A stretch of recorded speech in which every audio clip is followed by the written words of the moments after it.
In this video, I'll be describing the BDP, the Body Development and Performance Warm-Up. Now, the warm-up stays consistent no matter what program you're following. The warm-up has 3 phases. Phase 1 is your joint mobility, essentially a systems check from head to toe, giving your joints some TLC. Okay, this is very important to nourish your joints, keep them strong, healthy, and functional. And the good thing is, even though it might feel awkward at first, the more you practice this with consistency, the better your joints and muscles are going to adapt to those ranges of motion. And if you don't use it, you lose it. So super important, phase 1, joint mobility, never skip that of your warm-up. Phase number 2 is essentially planks. It's your core activation to properly warm up your body and get that midsection firing properly. Okay, 30 seconds to a minute of planks, and you can do 1 or 2 sets. Okay, in this video you're going to see me performing planks from my forearms. That's great. Like all of these programs, it's scalable. So in time, when you get stronger and you adapt, your planks are going to look different. You're going to progress to push-up position, single leg, arm behind the back, so on and so forth. But the only thing you have to worry about right now is the structure. Phase 1, joint mobility. Phase 2, planks. 30 seconds to a minute, okay? Phase number 3 is crawling practice. Crawling might seem a little silly if you're new to it, but the proprioception, the information your body gets and sends to your brain and then returns to your working muscles and joints, it is so imperative to be practicing some crawls before we train, because the warm-up is essentially the workout. And if you do this consistently, your brain, your body, your joints, your athleticism, everything is going to improve. So you're going to see me perform crawling variations from my hands and knees for 30 seconds to a minute. But again, just like the planks, in time, you're going to progress to harder variations like the Spider-Man crawl, the bear crawl, crawls with the hips up in the air. It's very, very important to do these. So all 3 phases of the warm-up are super important. I've tested these out over the years. I learned a lot about this, and it's very, very effective. So never skip the warm-up. It stays consistent throughout the entire BDP online training platform, no matter what program you're doing. And please watch this video all the way through. It is a long one, but once you get accustomed to what it is I'm talking about here, the sequence of the warm-up, then you can do it on your own. But for now, you're going to have to watch this, and you could even follow along with this. That might be a good suggestion for the first couple weeks. Okay, so here it is, starting with phase 1, joint mobility, and then phase 2, planks, phase 3, crawling. Check it out. Starting phase 1 of the warm-up here, 20 seconds on the clock per exercise. And we're starting with neck nods, looking back and forth. Remember, every exercise here, we're trying to gain range of motion. So without pushing into any pain, you want to stretch the limits, whatever your body will permit, and you will adapt and gain new territory every time you practice this. Now into chin to chest and look straight up. Very, very healthy for the neck muscles.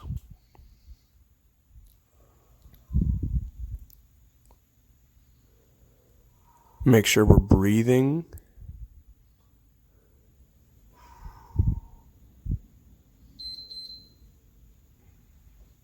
Excellent.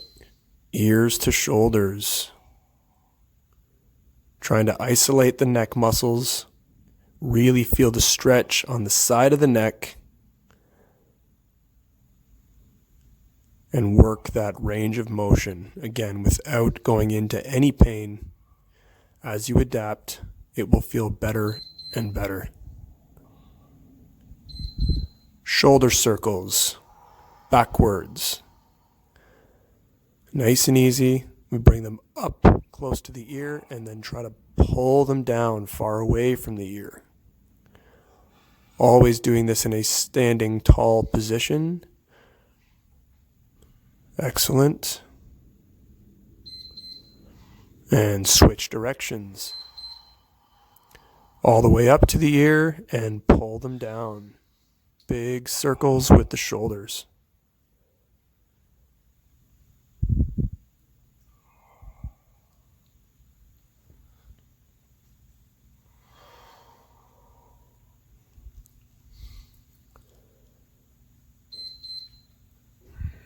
Now taking one arm at a time, big shoulder circles backwards.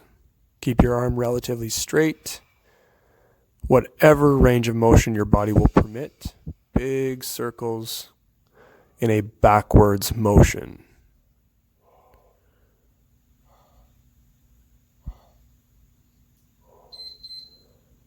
Very good. Switch to forwards now, and then we'll do the same thing for the other side.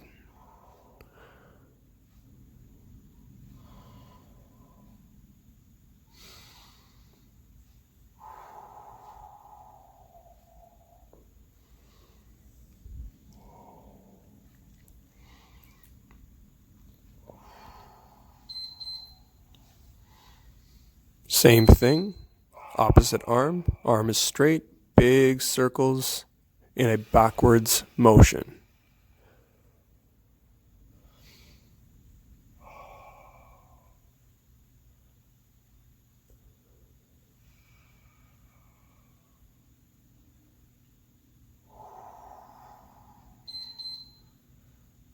Go ahead and switch directions now, forwards.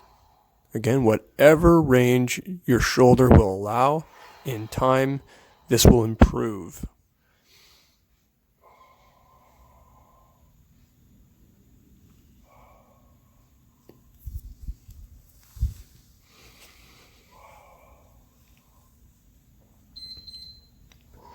And standing nice and tall, arms out to the side, torso twist. Try to keep the chest up, your feet anchored to the ground and your core tight.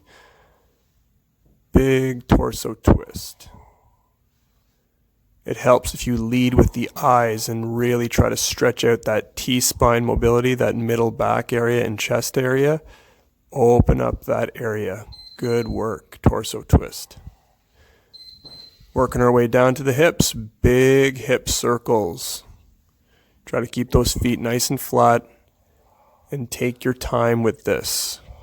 Many people are restricted in the hips. Try to draw big circles with the pelvis as best you can.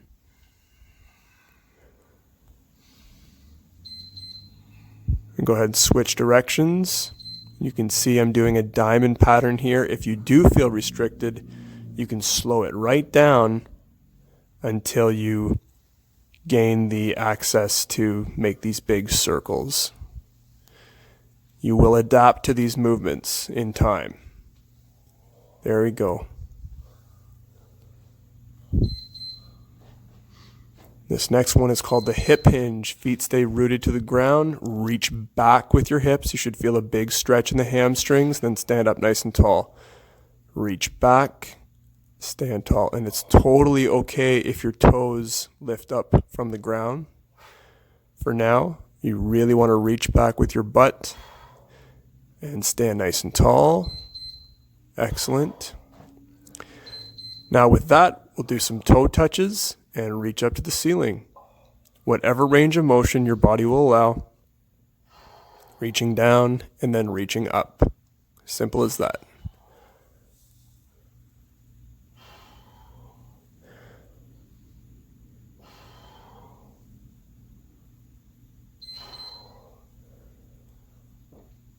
Next on the menu, take a wide stance. We're going to do a light adductor stretch. So you're reaching back with your hips, stretching out the inner thigh, and then standing up nice and tall every repetition. Good. I do this warm up with all my clients daily, and I never regret doing it. I do it multiple times a day. I always feel tremendous after it. Wrist circles, as you see. Healthy hands, healthy wrists means healthy, strong shoulders. Switch directions, just a few circles each direction.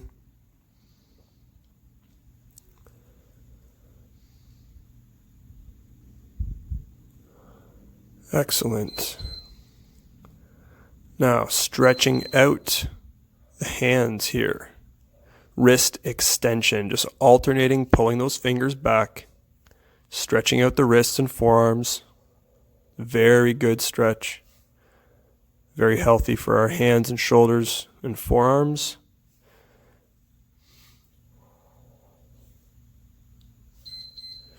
And this last one is all about making big, wide open hands and then tightening up the fists. Spread the fingers and then squeeze the hands. Very good. And this is the end of phase 1. Good job. Phase 2 is the plank. We're going to hold it for 30 seconds to a minute. You can see I'm on my forearms. The midsection is tight. And I'm going to perform some slight neck nods just to ensure that I'm not carrying a lot of tension in the neck and traps, which is very common. Keeping the focus in the midsection, avoiding that back sag. And if you do have it, I would rather have the hips up as shown and really try to compress that midsection. Every once in a while, do some neck nods to ensure the tension is in the core and not the traps and neck. We're going to hold this for 30 seconds to a minute. As you get stronger, the plank progressions are going to change. Phase 2, done. Into phase 3, I'm going to show you 2 variations of the crawls, 30 seconds of baby crawls from the hands and knees, looking straight forward, keeping the chest high, pushing off with the one leg and reaching forward with the opposite arm. And now going backwards. Take your time practicing this. This is very much worth doing.